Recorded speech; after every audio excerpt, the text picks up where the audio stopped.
सवाल है कि लोकसभा चुनाव के दौरान तेजस्वी यादव की एक वीडियो वायरल हो रही थी। वो कह रहे थे या इंडिया या एनडीए। देखिए वो एक परिपक्व राजनीति का वो आवाज नहीं था। बुरा प्रभाव पड़ा, इससे देश की क्षति हुई। एक वो बड़ा दिल रखना चाहिए राजनीति में। छोटा मन और छोटा दिल करके कुछ नहीं हो सकता। तरीके से यूपी में इंडिया गठबंधन को बड़ी जीत मिली। क्या लगता है कि बिहार में भी कुछ बदलाव हो सकता था? बहुत बड़ी जीत। बिहार में 15 सीट हम इन्हीं कारणों से, एक जीत के कारण कन्हैया को हमने टिकट नहीं दे पाए, हम शहाबुद्दीन जी की पत्नी को नहीं कर पाए। तो कई कारणों से पप्पू यादव का पर जीत बना, ये तो बहुत गलत था। लोकसभा चुनाव में दो ही गठबंधन की हवा थी, इंडिया या एनडीए, और आपने निर्दलीय चुनाव लड़ा और जीत गए। तो क्या लगता है कि आपको उम्मीदें थी इस तरह ये की? जनता का चुनाव था, जनता ने चुनाव लड़ी।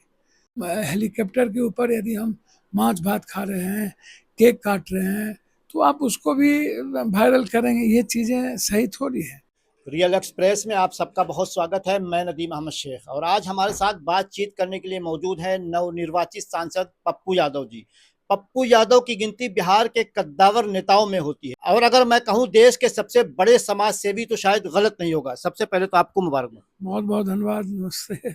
जिस तरीके से देखा गया कि आप दिल्ली आकर कांग्रेस पार्टी को ज्वाइन किए, लेकिन जब आप बिहार गए चुनाव लड़ने के लिए तो आपको गठबंधन का साथ नहीं मिला। मैंने ज्वाइन नहीं कर सकते, समर्थन। आपने अपनी पूरी पार्टी का विलय कर दिया था। हाँ, तो उस वक्त विलय किए गए थे। तो बट नेचुरल है, जो आइडियोलॉजिकल जो साथ में है, जो बातें हैं, आप इसको समझिए। देश का डिमांड क्या है, देश क्या चाहता है, अभी जो हालात और परिस्थितियां हैं उसको समझने का प्रयास कीजिए। हम उस परिस्थिति में जो कांग्रेस पार्टी जो एक ट्रस्टेबल देश के युवाओं के साथ साथ गरीबों के एक विश्वास को जीता है उन्होंने। 10,000 किलोमीटर पैदल चल के, और पूरे देश में एक भरोसे को जीता है। लेकिन आपने अपनी पार्टी का विलय तो कर लिया था।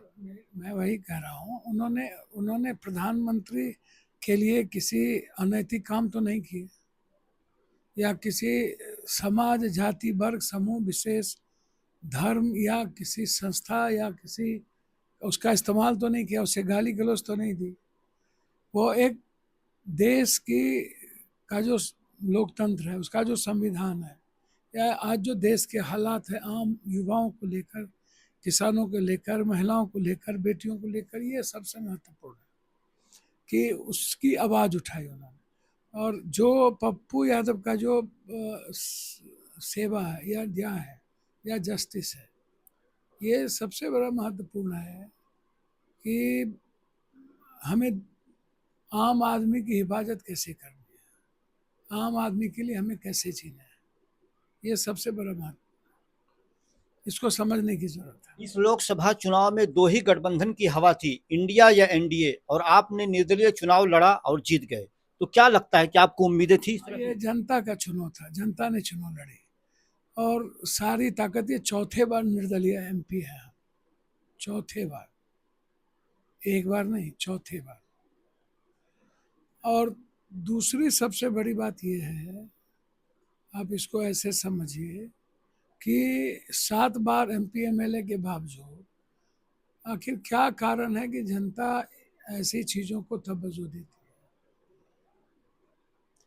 क्या कारण है कि वो बेटे की तरह देखती है, एक सेवक के रूप में। मैं कोई नेता नहीं हूँ,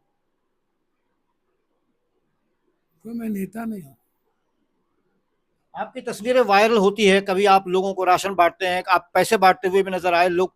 लॉकडाउन में देखा गया आपने काफी लोगों की मदद भी की। क्या उसी का नतीजा है कि लोग आपसे इतना प्यार करते हैं?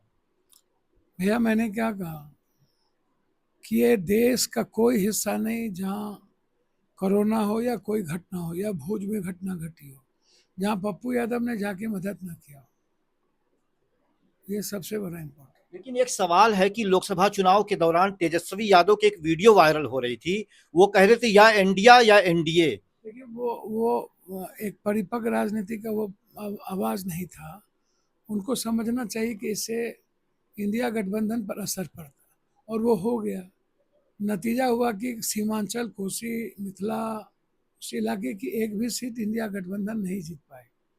उसका बुरा प्रभाव पड़ा, इससे देश की क्षति हुई। एक वो बड़ा दिल रखना चाहिए। राजनीति में छोटा मन और छोटा दिल करके कुछ नहीं हो सकता, इसलिए व्यापक दिल की आवश्यकता है और बड़े दूरगामी सोच की जरूरत है और सच्चाई के साथ चलने की जरूरत है। क्योंकि जिस तरीके से तेजस्वी की रैलियों में भीड़ आ रही थी लेकिन नतीजे उस तरह से नहीं आए, तो क्या लगता है? नहीं नहीं, भीड़ का कोई गुंजाइश ही नहीं है, कोई बात ही नहीं थी। भीड़ तो हेलीकॉप्टर, ये ठीक है, अच्छी बातें हैं। हमको देखना पड़ेगा कि हम कैसे चल रहे हैं। हम हेलीकॉप्टर के ऊपर यदि हम मांस भात खा रहे हैं, केक काट रहे हैं, तो आप उसको भी वायरल करेंगे, ये चीज़ें सही थोड़ी है। ये तो एक दिखावापन हो जाता है। वो मैं उसको नहीं मानता हूँ। जहाँ जा रहे हैं वहाँ यदि कम उम्र के लड़के हो कर रहे हैं और हरा झंडा घुमा रहे हैं, डांस कर रहे हैं, तो इसका मन पर, दूसरे समाज पर असर पड़ता है। इसको समझने का प्रयास। अगली साल 2025 में बिहार विधानसभा का चुनाव है, उसमें आप अपने आप को कहाँ देख रहे हैं? देखिए, आप कांग्रेस पार्टी के संगठन और उसकी मदद और उसको मजबूत करना मेरा दायित्व है, मेरा कर्तव्य है, वो मैं करूँगा। जिस तरीके से यूपी में इंडिया गठबंधन को बड़ी जीत मिली, क्या लगता है कि बिहार में भी कुछ बदलाव हो सकता है? बहुत बड़ी जीत। बिहार में 15 सीट हम इन्हीं कारणों से, एक जीत के कारण, कन्हैया को हमने टिकट नहीं दे पाए, हम शहाबुद्दीन जी की पत्नी को नहीं कर पाए, तो कई कारणों से पप्पू यादव का पर जीत बना, ये तो बहुत गलत था, ये सही नहीं था, ये बिल्कुल गलत और था। आज खड़गे जी को आप समर्थन देकर आए हैं। निश्चित रूप से जो एक निर्दलीय उम्मीदवार के रूप में हम इंडिया गठबंधन को मजबूती के साथ, मेरा समर्थन है कि इस देश को बचाने में जो आदरणीय नेता राहुल गांधी जी की भूमिका रही है, प्रियंका गांधी जी के, उससे पप्पू यादव खड़े। आप देख सकते हैं किस तरीके से पप्पू यादव अपना दर्द बता रहे हैं, और जैसा कि मैंने पहले ही कहा कि अगर मैं देश के सबसे बड़ा समाज सेवी कहूं तो शायद गलत नहीं होगा। तमाम मौकों पे देखा जा सकता है कि लोगों की मदद करते हैं, और इससे पहले दिल्ली में बाकायदा एक कैंप बना रखा था, लोग इलाज करवाने आते थे, उनका इलाज चलता था, यहाँ डेग चढ़ता था, लोग खाना खाते थे।